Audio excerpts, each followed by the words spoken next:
Hello નમસ્કાર વિદ્યાર્થી મિત્રો, વેદ ડિજિટલ એજ્યુકેશનમાં આપનું હાર્દિક સ્વાગત છે।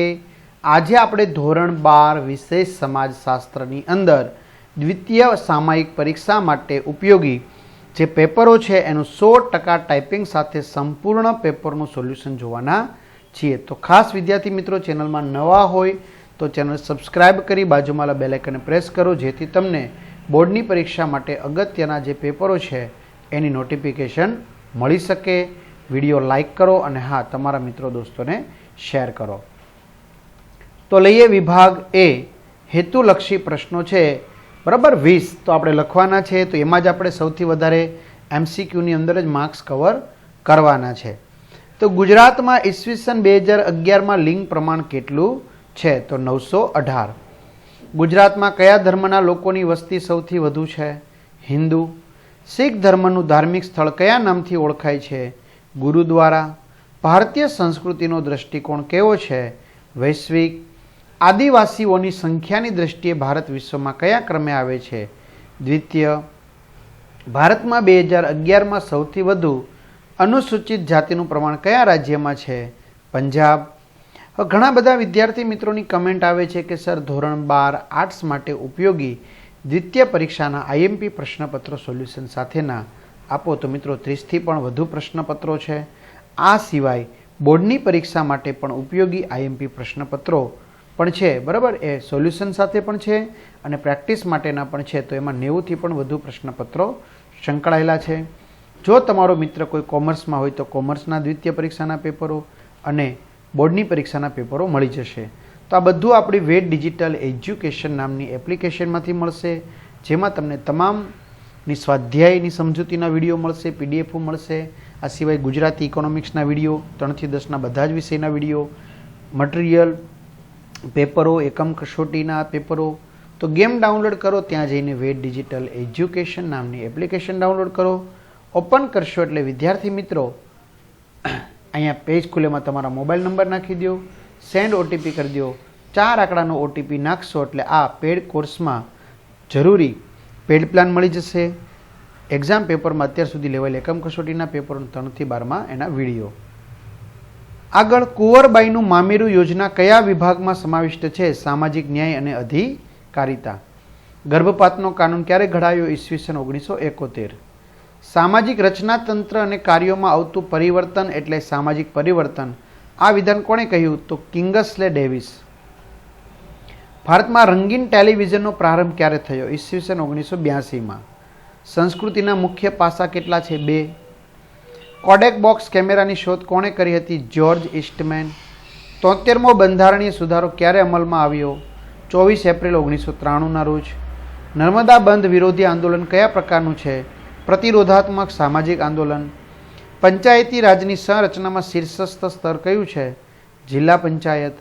બ્રહ્મો સમાજની સ્થાપના કોણે કરી હતી? રાજા રામ મોહન રાય। ઘરેલું હિંસા અધિનિયમ ક્યારે અમલમાં આવ્યો? ઈસવીસન 2005। બાળ અપરાધીને સુરક્ષિત રાખવાનું એક સ્થળ એટલે કયું? તો રિમાન્ડ હોમ। ઈસવીસન 2011ની વસ્તી ગણતરી મુજબ ભારતમાં દર 1000 પુરુષોએ મહિલાઓનું પ્રમાણ લિંગ પ્રમાણ કેટલું હતું? તો 940। ભારતમાં એડ્સનો પ્રથમ દર્દી કયા શહેરમાંથી મળી આવ્યો હતો? ચેન્નઈ। ત્યાર પછી વિભાગ બી છે વિદ્યાર્થી મિત્રો બરાબર, જે એસક્યુ પ્રશ્ન જેને કહી શકાય। તો એસક્યુ પ્રકારના પ્રશ્નો છે, એક વાક્યમાં લખો। શીખ ધર્મના 5 ક કોને કહે છે? તો 5 કમાં કેસ, કંધો, કડું, કચ્છ અને કિરપાણનો સમાવેશ થાય। વસ્તીના માળખામાં કઈ બાબતોનો સમાવેશ થાય છે? તો વસ્તીના માળખામાં વય જૂથ, લિંગ પ્રમાણ, ગ્રામીણ શહેરી તફાવતો, સાક્ષરતા વગેરે બાબતોનો સમાવેશ થાય છે। બક્ષી પંચે રચેલી નિષ્ણાંતોની સમિતિમાં સભ્ય તરીકે ગુજરાતના કયા સમાજશાસ્ત્રી હતા? તો બક્ષી પંચે રચેલી નિષ્ણાંતોની સમિતિમાં એક સભ્ય તરીકે આંતરરાષ્ટ્રીય ખ્યાતિ ધરાવતા ગુજરાતના સમાજશાસ્ત્રી આઈપી દેસાઈ હતા। મહિલાલક્ષી કાયદાઓને મુખ્યત્વે કયા 3 ભાગોમાં વર્ગીકૃત કરી શકાય છે? તો મહિલાઓના બંધારણીય અધિકારો, મહિલાઓને રક્ષણ પૂરું પાડતા કાયદાઓ અને મહિલા કલ્યાણલક્ષી કાયદાઓ। ડૉક્ટર એમ.એન. શ્રીનિવાસે પોતાનું કયા પુસ્તકમાં સંસ્કૃતિકરણની વિગતે ચર્ચા કરી છે? તો ડૉક્ટર એમ.એન. શ્રીનિવાસે પોતાનું પુસ્તક આધુનિક ભારતમાં સામાજિક પરિવર્તનમાં સંસ્કૃતિકરણની વિગતે ચર્ચા કરી છે. ભારતમાં ખાનગી રેડિયો પ્રસારણ સેવા ક્યારથી શરૂ કરવામાં આવી છે?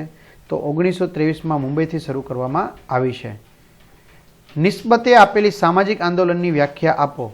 તો સામાજિક ચળવળને ચોક્કસ ધ્યેય હોય છે. આ ધ્યેય તે સામાજિક માળખામાં પરિવર્તન લાવવાનું છે. તાલુકા પંચાયતના પ્રમુખ કોણ બને છે? તો તાલુકા પંચાયતના ચૂંટાયેલા સભ્યોમાંથી પ્રમુખની ચૂંટણી કરવામાં આવે છે. બહુમતીથી ચૂંટાયેલા સભ્ય તાલુકા પંચાયતના પ્રમુખ બને છે. બાળ અપરાધી કોને કહેવાય? સામાન્ય રીતે 7 થી 18 વર્ષની વચ્ચેની ઉંમર ધરાવતી ગેરકાનૂની વર્તનને બાળ અપરાધ કહેવાય છે અને આવું કાનૂની વર્તન કરનાર બાળકને બાળ અપરાધી કહેવામાં આવે છે. HIV શબ્દનો પૂરો અર્થ હ્યુમન ઇમ્યુનોડેફિશિયન્સી વાયરસ. વિભાગ સી 2 ગુણના પ્રશ્નો છે. રાષ્ટ્રીય એકતાની વ્યાખ્યા આપો. ભારતમાં કઈ કઈ વિવિધતા જોવા મળે છે? લોક સંસ્કૃતિના ઉદાહરણો આપો. ભારતમાં પછાત સમૂહો માટે કેટલા ટકા અનામત રાખવામાં આવી છે? ભારતની આદિમ જાતિઓનું વર્ગીકરણ કઈ 6 રીતે કરવામાં આવે છે? મહિલાઓના કેટલાક બંધારણીય અધિકારો જણાવો. ત્યાર પછી સંસ્કૃતિમાં કઈ કઈ બાબતોનો સમાવેશ થાય છે? ભારતમાં મહિલા સશક્તિકરણ માટેના શૈક્ષણિક કાર્યક્રમોમાં નામ આપો. ત્યાર પછી ઓસગુડ અને વિલ્ગર શ્રેમનું સંચાર પ્રક્રિયાનું મોડેલ સમજાવો. ત્યાર પછી બ્રૂમ અને સેલ્જનિકે આપેલી સામાજિક આંદોલનની વ્યાખ્યા જણાવો. પંચાયતી રાજનું ત્રિસ્તરીય માળખું જણાવી કોઈ એક સ્તરનું માળખું સમજાવો. ત્યાર પછી ડૉક્ટર ભૂપેન્દ્ર બ્રહ્મભટ્ટ યુવાનની કઈ લાક્ષણિકતા દર્શાવે છે? બાળ અદાલત વિશે ટૂંક નોંધ લખો. એડ્સ કેવી રીતે ફેલાય છે? ત્યાર પછી વિભાગ ડી, તો એમાં 45 નંબરનું ભારતનું બંધારણ ભારતને ધર્મનિરપેક્ષ રાજ્ય તરીકે સ્વીકારે છે, સમજાવો. ટૂંક નોંધ લખો લોકશાહી પ્રણાલી. ત્યાર પછી છે મિત્રો આ બધાની PDF મળી જશે. લોક સંસ્કૃતિનો અર્થ અને વ્યાખ્યા લખો. ગુજરાતમાં અન્ય પછાત વર્ગો વિશે જાણકારી આપો. મહિલા સશક્તિકરણના લક્ષણો જણાવો. મહિલાઓ માટેના કલ્યાણલક્ષી કાયદાઓ જણાવો. સંસ્કૃતિકરણના ખ્યાલની મર્યાદાઓ જણાવો. ટૂંક નોંધ લખો મંડલ પંચનો અમલ અને પગલાં. ત્યાર પછી સંચાર માધ્યમોની મદદથી રાષ્ટ્રીય એકતા અને લોકશાહી મૂલ્યોનો પ્રસાર કઈ રીતે થાય છે સમજાવો. વિરોધાત્મક સામાજિક આંદોલન વિશે સમજૂતી આપો. ત્યારબાદ છે ગ્રામ પંચાયતના કાર્યો જણાવો. ત્યાર પછી છે ટૂંક નોંધ લખો પ્રોબેશન. બાળ અપરાધના એક કારણ તરીકે કુટુંબની ભૂમિકા સમજાવો. તો એના મિત્રો કુટુંબ છે એમના જુદા જુદા મુદ્દા આપ્યા છે. એડ્સની વિપરીત અસરો જણાવો. ત્યાર પછી છેલ્લો વિભાગ વિભાગ ઈ ગ્રામ સમુદાયનો અર્થ આપી તેના લક્ષણો સમજાવો. ત્યારબાદ સાંસ્કૃતિક પરિવર્તનનો અર્થ આપી તેના લક્ષણો છે એ સમજાવવાના છે. સંચારની લાક્ષણિકતાઓ સમજાવો. ત્યાર પછી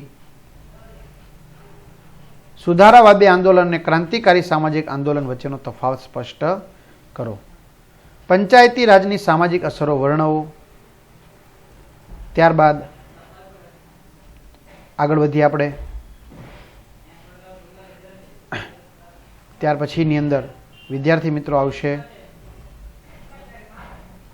એના પછીનો સવાલનો જવાબ સામાજિક અંતરમાં ઘટાડો ને બધા છે મુદ્દા, બરાબર. લોક ભાગીદારીમાં વધારો એ બધા તમારા મુદ્દા લખવાના થાય. ખ્યાલ આવે છે? આગળ ત્યાર પછી છે અસમાન જાતિ પ્રમાણના કારણો વિશે સમજાવો. રેડી? ચાલો, તો આવી રીતે તમારે વ્યવસ્થિત મુદ્દા વાઇઝ લખવાનું રહેશે. તો ખાસ વિદ્યાર્થી મિત્રો આ સંપૂર્ણ સોલ્યુશનની તમારે PDF જોતી હોય તો આપણી વેદ ડિજિટલ એજ્યુકેશન નામની જે એપ્લિકેશન છે એમાંથી મળી જશે. તો ખાસ ચેનલમાં ન હોય ચેનલ સબસ્ક્રાઈબ કરો, વિડીયો લાઇક કરો, તમારા મિત્રો દોસ્તોને શેર કરો અને તમારે સારા માર્ક્સ પ્રાપ્ત થાય વેદ ડિજિટલ પરિવાર વતી બધા જ મિત્રોને શુભકામના. અને હા, તમે વોટ્સએપ, ટેલિગ્રામ, ફેસબુક, ઇન્સ્ટાગ્રામની લિંક ડિસ્ક્રિપ્શનમાં છે, જેમાંથી જોઈન થઈ જશો તો તમને માહિતી અપડેટ થશે તો સૌપ્રથમ નોટિફિકેશન દ્વારા મળી શકે. તો અહીં સુધી રાખીએ. અસ્તુ. જય હિન્દ, જય ભારત.